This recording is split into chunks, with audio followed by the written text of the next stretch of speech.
My dear students, welcome back to my channel secret topper.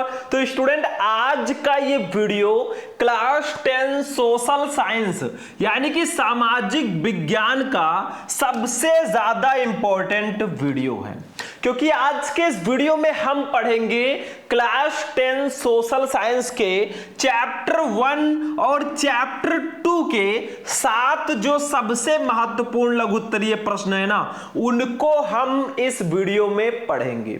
देखो student, हमारी social science के बहुविकल्पीय प्रश्नों की सीरीज चल रही है। मैंने कुछ चैप्टर के बहुविकल्पीय प्रश्न आपको बता दिए हैं, तो मैंने सोचा क्यों ना आपको साथ साथ लघुत्तरीय प्रश्न भी बताया जाए, क्योंकि हमारी तैयारी है इस बार 95% प्लस की, तो हम आपको सारी चीजें बताएंगे। तो आज हम पढ़ेंगे क्लास 10 सोशल साइंस 2026 के चैप्टर 1 और चैप्टर 2 के 7 जो 7 सबसे महत्वपूर्ण लघुत्तरीय प्रश्न है, उनको विथ आंसर पढ़ेंगे। और अगर आप 2026 में बोर्ड एग्जाम देने वाले हो ना, इन क्वेश्चन को जरूर पढ़ लेना। 100% इस बार आपके बोर्ड एग्जाम में ये क्वेश्चन आने वाले हैं। तो चलिए हम क्लास को स्टार्ट करते हैं, एक एक क्वेश्चन को पढ़ेंगे। भैया आप लोगों से एक ही निवेदन है कि आप लोग इस वीडियो को लाइक कर देना, चैनल को सब्सक्राइब करके जो हमारी छोटी सी फैमिली है ना, उसको आप ही लोग तो आगे बढ़ाओगे। आप ही लोगों के सपोर्ट से वो चैनल जाएगा आगे, ठीक है। जितनी बड़ी फैमिली होगी उतना हमारा भी मन लगेगा आपको पढ़ाने में। तो भाई सब्सक्राइब कर लिया करो, उसमें आपका कुछ नहीं जाएगा, ठीक है, बिल्कुल फ्री। चलो अब हम सबसे पहले पढ़ेंगे यूरोप में राष्ट्रवाद चैप्टर के लघुत्तरीय प्रश्नों को, फिर भारत में राष्ट्रवाद का उदय, इस चैप्टर के लघुत्तरीय प्रश्न को पढ़ेंगे। तो सबसे पहले यूरोप में राष्ट्रवाद, इस चैप्टर के लघुत्तरीय प्रश्नों को हम पढ़ने वाले हैं। तो सबसे फर्स्ट क्वेश्चन देखो, बहुत ध्यान से समझना, ये क्वेश्चन आपके बोर्ड एग्जाम में बहुत ज्यादा पूछा जाता है, तो इसको मिस मत करना, ठीक है। देखो, जर्मन एकीकरण की प्रक्रिया का संक्षेप में पता लगाइए। भैया जर्मनी का एकीकरण जो है ना, उसकी प्रक्रिया का संक्षेप में आपको पता लगाना है, मतलब व्याख्या करनी है। 2, 3 टाइप 4 टाइप से ये क्वेश्चन आता है, किसी भी तरीके से आए, हमें मेन पॉइंट समझना है। आखिर जर्मनी का एकीकरण है क्या?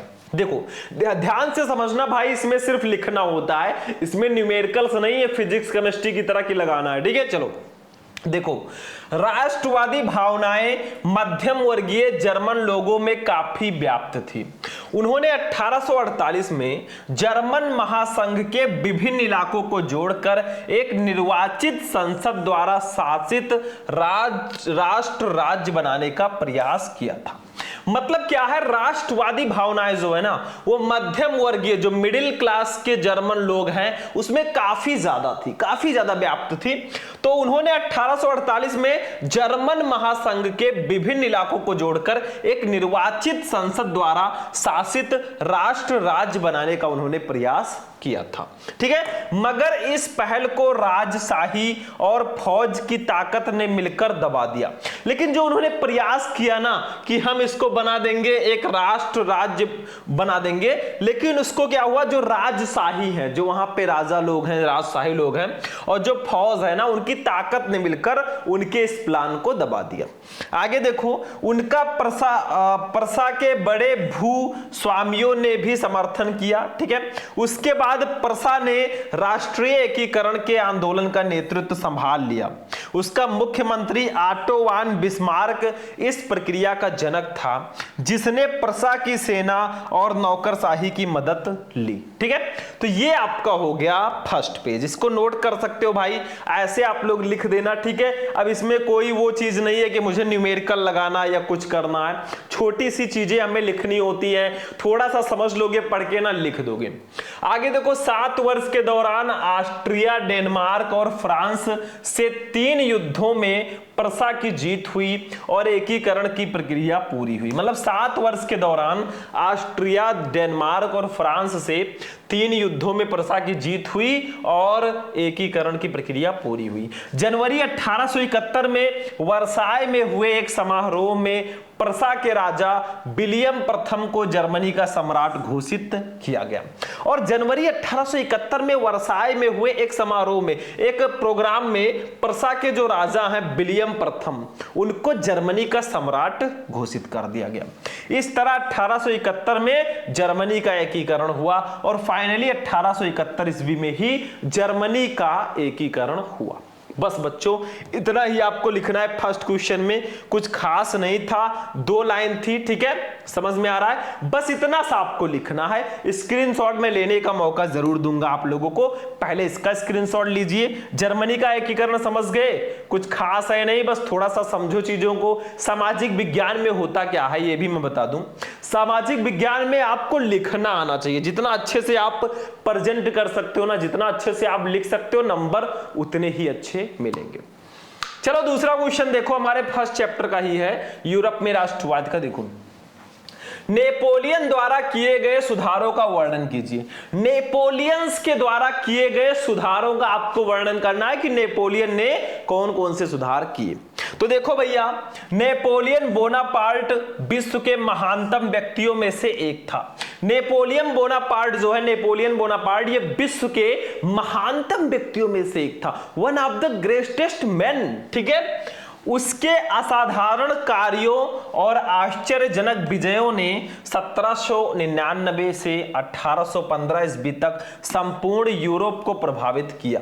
उसके प्रमुख सुधार निम्नलिखित हैं।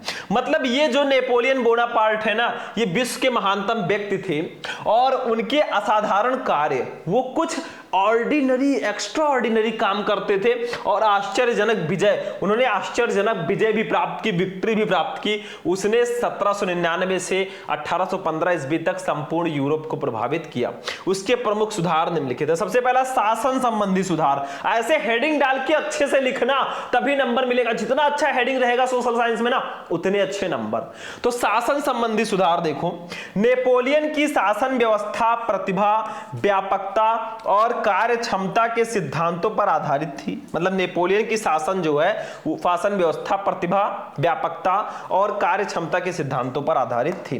देश की अराजकता को समाप्त करने के लिए उसने शासन का केंद्रीकरण कर दिया। मतलब देश की जो अराजकता है ना, उसको खत्म करने के लिए उसने शासन का केंद्रीकरण किया। चलो इसका स्क्रीनशॉट ले लो फटाफट, स्क्रीनशॉट लेते रहो, मैं साइड में बार बार नहीं हूंगा भैया, एक ही बार। दूसरा उन्होंने किया आर्थिक सुधार, ठीक है। सबसे पहला उन्होंने क्या किया था? सबसे पहला था शासन संबंधी सुधार और दूसरा उन्होंने किया बच्चों आर्थिक सुधार, ठीक है।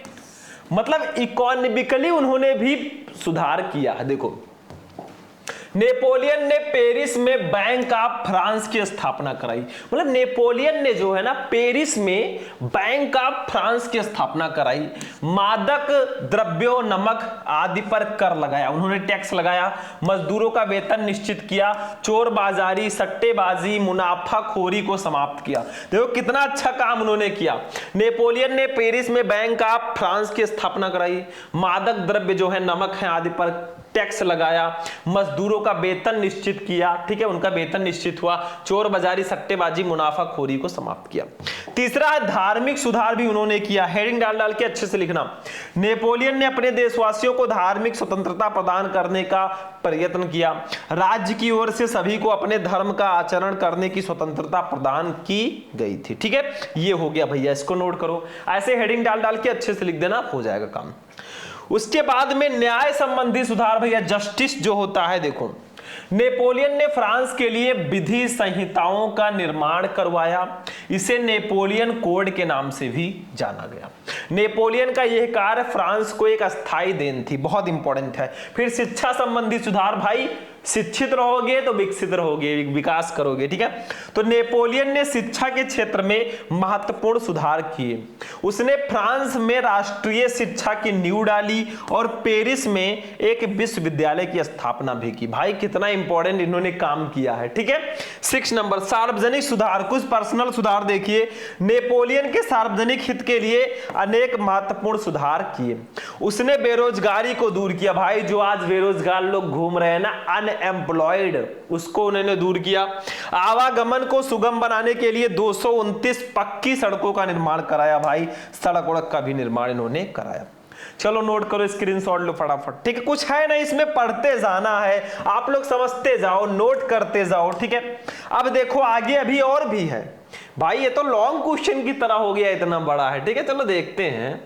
अब नेपोलियन द्वारा किए गए सुधारों के प्रभाव, आखिर क्या इफेक्ट हुआ, जो उन्होंने सुधार किया उसका इफेक्ट क्या हुआ। देखो नेपोलियन द्वारा किए गए सुधारों के निम्नलिखित प्रभाव पड़े। सबसे पहला, यूरोप के अन्य हिस्सों में सामाजिक, आर्थिक, राजनीतिक समानता के सिद्धांतों पर बल दिया जाने लगा। दूसरा, यूरोप के अन्य हिस्सों में लोग मानवीय अधिकारों की मांग करने लगे। तीसरा, यूरोप के अन्य हिस्सों में समान कर प्रणाली लागू की जाने लगी। चौथा, यूरोप के अन्य हिस्सों में भी सामंती व्यवस्था का अंत होने लगा तथा किसानों को भूदासत्व और जागीरदारी शुल्कों से मुक्ति किया जाने लगा। ये सब भैया नेपोलियन द्वारा किए गए सुधार के इफेक्ट हैं। स्क्रीनशॉट ले लेना। हो गया भैया, 2 क्वेश्चन हो गया। तीसरे पे अब हम लोग चलेंगे, ध्यान से समझना। क्वेश्चन नंबर 3, यूरोप में राष्ट्रवाद के विकास में संस्कृति का क्या योगदान था। मतलब जो यूरोप में राष्ट्रवाद का विकास हुआ ना, उसमें कल्चर यानी कि संस्कृति का योगदान क्या था। देखो भैया उत्तर, यूरोप में राष्ट्रवाद के विकास में संस्कृति के योगदान को निम्नलिखित उदाहरणों से समझा जा सकता है। प्रथम, सबसे पहला उदाहरण के रूप में हम रूमानीवाद नामक सांस्कृतिक आंदोलन को ले सकते हैं। रूमानीवाद एक ऐसा सांस्कृतिक आंदोलन था जो विशिष्ट प्रकार की राष्ट्रीय भावना का विकास करना चाहता था, ठीक है। तो यूरोप में राष्ट्रवाद के विकास में संस्कृति का योगदान, ये है प्रथम योगदान, ठीक है। आगे देखो, द्वितीय क्या है, द्वितीय उदाहरण, दूसरा उदाहरण के रूप में हम क्षेत्रीय बोलियों को ले सकते हैं। क्षेत्रीय बोलियां राष्ट्र निर्माण में महत्वपूर्ण भूमिका का निर्वाह करती हैं, क्योंकि यही यथार्थ रूप में आधुनिक राष्ट्रवादियों के संदेश को अधिक से अधिक लोगों तक पहुंचाती थी, जो अधिकांशतः निरक्षर थे। तृतीय क्या है भैया, तृतीय उदाहरण के रूप में हम संगीत को ले सकते हैं। कैरोल कुर्पिस्की एक पोलिश नागरिक ने राष्ट्रीय संघर्ष का अपने ऑपेरा में संगीत के रूप में गुणगान किया और पोलेनेस और माजुरला जैसे लोक नृत्यों को राष्ट्रीय प्रतीकों में बदला। तो यही सब है भैया क्या, यूरोप में राष्ट्रवाद के विकास में संस्कृति का योगदान, ठीक है। ये आप लोग इसका स्क्रीनशॉट लो, प्रथम उदाहरण है, द्वितीय और तृतीय उदाहरण है, ये सब जुड़े थे इससे, ठीक है। तो ये आपका हो गया, समझ में आ रहा है। आगे और भी है नहीं। अब चौथे क्वेश्चन पे आ जाते हैं भाई। चौथा क्वेश्चन अगर हम लोग देखें तो देखो ध्यान से, अब ये किस चैप्टर का है इसको देख लो थोड़ा सा। रेनन की समझ के अनुसार एक राष्ट्र की विशेषताओं का संक्षिप्त विवरण दें, उसके मतानुसार राष्ट्र क्यों महत्वपूर्ण है। मतलब रेनन की जो समझ है, उनकी जो अंडरस्टैंडिंग है ना, उसके अनुसार एक राष्ट्र की विशेषताओं का संक्षिप्त विवरण दीजिए, उसके मतानुसार राष्ट्र क्यों महत्वपूर्ण है। आगे देखते हैं क्या है, थोड़ा सा समझ ले फिर उसके बाद में समझेंगे। मतलब एक राष्ट्र के बारे में यहाँ पे कहा जा रहा है कि आखिर ये कैसा क्या है, ठीक है। ये देखो, हाँ 4 नंबर क्वेश्चन भी शायद हमारे फर्स्ट चैप्टर का ही है। चलो पढ़ लेते हैं भाई, चैप्टर कोई भी हो, शायद फर्स्ट है। 5वां क्वेश्चन तो सेकंड चैप्टर का है, ये भी फर्स्ट का होगा। देखो, रेनन की समझ के अनुसार एक राष्ट्र की विशेषताएं निम्नलिखित है। सबसे पहला, रेनन के अनुसार एक राष्ट्र तब बनता है जब वहां के लोगों द्वारा लंबे प्रयास और निष्ठा से इसके लिए काम किया जाता है। भैया हमारा देश, हमारा राष्ट्र जो है भारत है, तो राष्ट्र कब बनेगा, जब हम लोग जो है ना लंबे प्रयास और निष्ठा से अपने राष्ट्र के लिए काम करेंगे, तभी तो राष्ट्र मजबूत होगा। दूसरा, अतीत में समान गौरव का होना, वर्तमान में समान इच्छा संकल्प का होना, साथ मिलकर महान काम करना और आगे ऐसे काम और करने की इच्छा, एक जन समूह होने की, ये सब जरूरी शर्तें हैं, ठीक है। चलो स्क्रीनशॉट ले लो बच्चा बाड़ी, स्क्रीनशॉट। चलो आगे बढ़ते हैं। थर्ड वाला देखो भैया, थर्ड वाला, राष्ट्र एक बड़ी और व्यापक एकता है, उसका अस्तित्व रोज होने वाला जनमत संग्रह है, प्रांत उसके निवासी हैं, अगर सलाह के लिए जाने का किसी को अधिकार है तो वो निवासी ही है, किसी देश का विलय करने या किसी देश पर उसकी इच्छा के विरुद्ध कब्जा जमाए रखने में एक राष्ट्र की वास्तव में कोई दिलचस्पी होती नहीं है। चौथा देख लो बच्चा बाड़ी, राष्ट्रों का अस्तित्व में होना एक अच्छी बात ही नहीं है बल्कि ये एक जरूरत भी है। उनका होना स्वतंत्रता की गारंटी है और अगर दुनिया में केवल एक कानून और उसका केवल एक मालिक होगा तो स्वतंत्रता का लोप हो जाएगा। बस इतना सा लिखना है। चलो स्क्रीनशॉट ले लो दोनों का भाई, बहुत कुछ नहीं है, बहुत कम चीजें हैं, लिखना जो आपको दोनों का स्क्रीनशॉट ले लेना, ठीक है। चलो, प्यास लग गई भाई पढ़ाते पढ़ाते, मेहनत करेंगे, आपको टॉपर बनाने का प्रयास जरूर करेंगे। अब आप कैसे पढ़ रहे हैं वो आपके ऊपर डिपेंड करता है, ठीक है। चलो पांचवा, अब आ चुके हैं भारत में राष्ट्रवाद। जैसे यूरोप में राष्ट्रवाद है ना फर्स्ट चैप्टर, वैसे भारत में राष्ट्रवाद है सेकंड चैप्टर। अब इसके लघुत्तरीय प्रश्न देखेंगे। अभी तो पांचवा, छठवां, सतवां, 7 क्वेश्चन हम देख रहे हैं। चलो, भारत में लोगों द्वारा रॉलेट एक्ट का किस प्रकार विरोध किया गया, उदाहरणों सहित समझाइए। भैया रॉलेट एक्ट का विरोध कैसे किया गया, उदाहरण द्वारा समझाओ। तो देखो, रॉलेट एक्ट क्या है? रॉलेट एक्ट 1919 ईस्वी में पारित एक ऐसा कानून था जिसमें भारतीयों पर किसी तरह के मुकदमे को चलाए बिना शंका के आधार पर गिरफ्तार कर 2 साल तक जेल में बंद किया जा सकता था। भैया कितना खतरनाक मतलब ये एक्ट था, इसीलिए इसका विरोध किया गया। अब ये क्वेश्चन ऑब्जेक्टिव में आता है, रॉलेट एक्ट जो है वो कब लगाया गया? भाई 1919, ठीक है। तो देखो, रॉलेट एक्ट 1919 ईस्वी में पारित एक ऐसा कानून था जिसमें भारतीयों पर किसी तरह के मुकदमे चलाए बिना, मतलब बिना मुकदमा चलाए शंका के आधार पर गिरफ्तार कर 2 साल तक जेल में बंद कर दिया जाता था। मतलब सिर्फ शंका हो जाए कि इसने गलत किया है, भाई उसको 2 साल के लिए जेल में बंद, बिना मुकदमा चलाए। भाई गलत है, बिल्कुल गलत है, हम इंडियन के लिए। परिणाम क्या हुआ? अंग्रेजों ने राष्ट्रवादियों पर दमन शुरू करने के साथ मार्शल लॉ लागू कर दिया। 13 अप्रैल को जलियांवाला बाग हत्याकांड हुआ। मतलब इसका परिणाम क्या हुआ रॉलेट एक्ट का, कि अंग्रेजों ने राष्ट्रवादियों पर दमन शुरू करने के साथ मार्शल लॉ लागू कर दिया।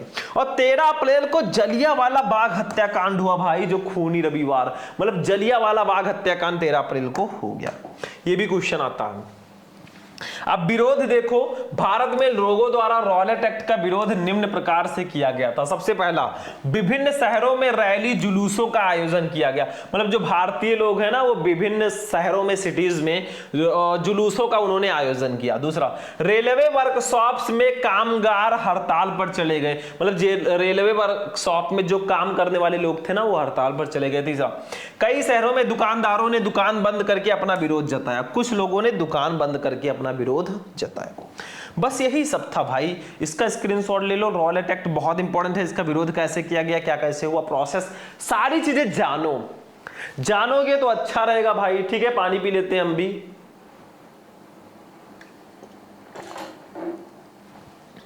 चलो आगे बढ़े बच्चों, अब 6 नंबर क्वेश्चन पे आ जाओ। सत्याग्रह के विचार का क्या मतलब है? भाई सत्याग्रह के विचार का मतलब क्या है? गांधी जी हमारे जो हैं सत्याग्रह आंदोलन उन्होंने स्टार्ट किया। तो देखो, सत्याग्रह के विचार का मूल आधार सत्य की शक्ति पर आग्रह तथा सत्य की खोज करना है। सत्याग्रह आंदोलन जो है ना, इसके विचार का मूल आधार जो है वो सत्य की शक्ति पर आग्रह तथा सत्य की खोज करना है।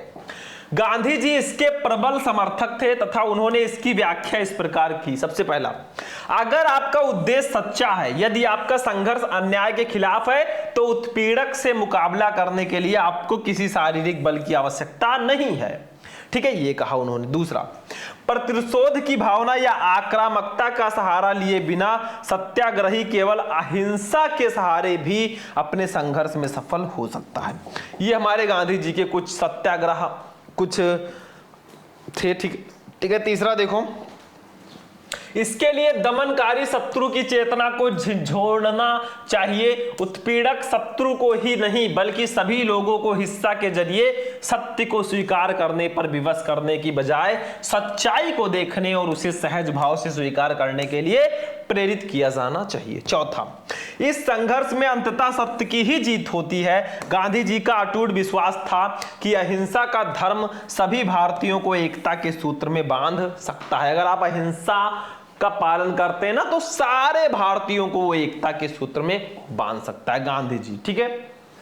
चलो भैया आगे बढ़ते हैं। लास्ट क्वेश्चन शायद हमारा 7वां क्वेश्चन, भारत छोड़ो आंदोलन में किन्हीं 3 कारणों का उल्लेख कीजिए। भैया भारत छोड़ो आंदोलन के किन्हीं 3 कारणों को बताइए। आखिर भारत छोड़ो आंदोलन क्यों हुआ, इसके 3 कारण बताओ। तो देखो उत्तर, भारत छोड़ो आंदोलन के 3 कारण निम्न है। सबसे पहला कारण है, इस आंदोलन का तत्कालिक कारण क्रिप्स मिशन के बिना किसी अंतिम निर्णय पर पहुंचे ही समाप्त हो जाना था। यह इसका पहला कारण है। दूसरा, द्वितीय विश्व युद्ध में भारत का ब्रिटिश सरकार को बिना शर्त समर्थन करने की मंशा को भारतीय राष्ट्रीय कांग्रेस द्वारा सही से ना समझा जाना। द्वितीय विश्व युद्ध के परिणाम स्वरूप अर्थव्यवस्था की स्थिति काफी खराब हो गई थी। भैया जब भी युद्ध होगा ना, अगर विश्व युद्ध होता है तब तो इकोनॉमी सारी चौपट हो जाएगी। छोटे मोटे युद्ध से ही देखो इकोनॉमी रेट गिरने लगती है। ठीक है, तो ये सब है भाई। चलो इसका स्क्रीनशॉट ले लो फटाफट। आगे देखो बच्चों, तीसरा, ब्रिटिश सरकार विरोधी भावना तथा पूर्ण स्वतंत्रता की मांग ने भारतीय जनता के बीच लोकप्रियता हासिल कर ली। वहीं अखिल भारतीय किसान सभा, फॉरवर्ड ब्लॉक आदि जैसे कांग्रेस से संबद्ध विभिन्न निकायों के नेतृत्व में 2 दशक से चल रहे जन आंदोलनों ने इस आंदोलन के लिए पृष्ठभूमि निर्मित कर दी थी। शायद यही 3 कारण थे भाई, पहला कारण, दूसरा कारण और दैट्स तीसरा कारण। ठीक है, तो ये 7 क्वेश्चन समझ में आए चैप्टर 1 और चैप्टर 2 के। चलिए आगे बढ़ते हैं। तो स्टूडेंट फाइनली आज का क्लास हमारा यहीं पर फिनिश होगा।